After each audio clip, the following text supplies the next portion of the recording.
ठीक है। अभी मैं तुम्हें स्पॉन्डिलाइटिस, स्पॉन्डिलोलिस्थेसिस, लंबर लॉर्डोसिस ये सब के बारे में बता देता हूँ। कॉमनली सभी को बैक पेन होता है। अब बैक पेन होता है तो बैक पेन में हम यही नहीं जान पाते कि बैक पेन में क्या है, जहाँ कुछ हुआ बस बोल दिया स्पॉन्डिलाइटिस का पेन है, स्पॉन्डिलाइटिस का पेन है। भाई वो स्पॉन्डिलाइटिस का भी अपना एक ग्रेड होता है और ग्रेड जैसे जैसे बढ़ता जाता है उसका नाम चेंज हो जाता है। अब जैसे सपोज करो स्पॉन्डिलाइटिस, स्पॉन्डिलाइटिस का मतलब आइटिस जहाँ लग गया उसका मतलब है इन्फ्लेमेशन, मतलब वहां पे स्टिफनेस आया, स्टिफनेस होके इन्फ्लेमेट हो गया है, इसीलिए वो स्पॉन्डिलाइटिस के काउंट में आएगा। तो जब सबसे पहले जब किसी को पेन जनरेट होता है, किसी को भी पेन आएगा तो सबसे पहले स्टिफनेस का पेन रहता है कमर।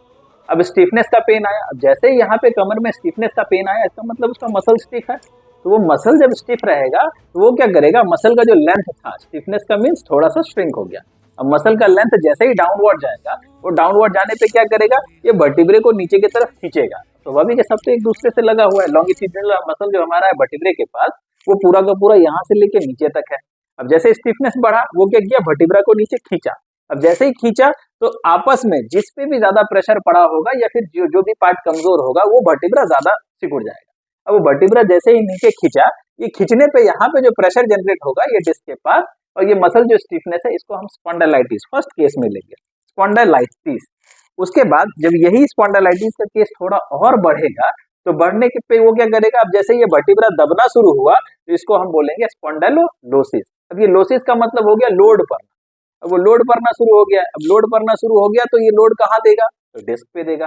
अब ये डिस्क पे जब लोड देगा तो डिस्क क्या करेगा, आइदर एंटीरियर आइदर पोस्टीरियर, या तो आगे या तो पीछे, दोनों तरफ में किसी एक साइड खिसक जाएगा।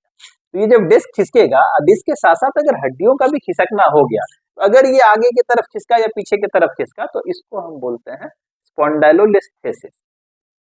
हो गया।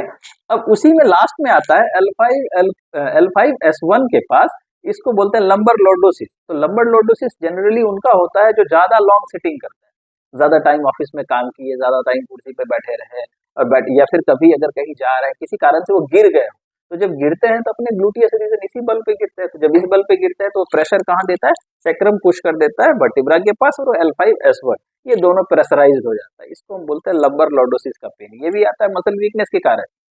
तो इस फेज में मैंने ये बता दिया। अब अगले फेज में मैं तुमको डिस्क्राइब करूंगा स्पॉन्डिलाइटिस के केस में अपने कैसे ट्रीटमेंट करते हैं, लिस्थेसिस के केस में कैसे करते हैं, लॉर्डोसिस के केस में, सबका अलग अलग अलग अलग एक्सरसाइजेस होगा।